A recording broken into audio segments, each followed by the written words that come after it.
He'll come over when he's done.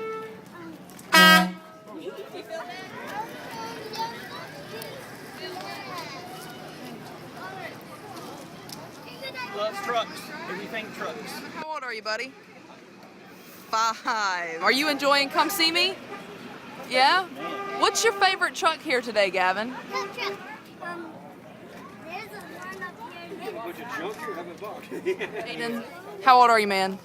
6. 6 years old. And what do you think about all these trucks? Well, some of them are loud and some of them are quiet. Some of them are what? Some of them are loud and some of them are quiet. 686. Go look at some more stuff. Sometimes he says that he has a library card. I don't think you're going to hurt them.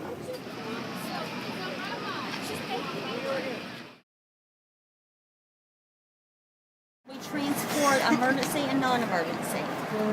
We transport port on IV fluids, oxygen. We can go triage at the patient at the client's house.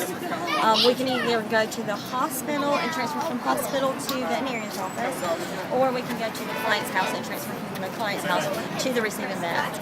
We'll transfer in the York County areas, and also we'll transfer all the way to Charlotte.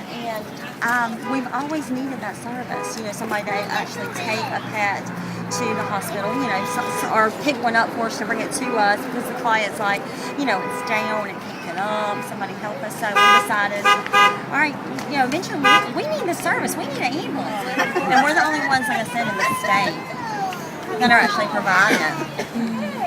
Everybody's been really excited about it. All the vets, you know, they're really happy to hear that this service is coming because, you know, not only is it going to help them, but it's going to help the clients. It's a service that they can provide to their clients. That's our little girl. That's our child. Your daughter. Yeah. That's our child. That's Maylene. So cute. She just goes with the flow. Oh, yeah. Yeah. Aww. You like her, Gavin?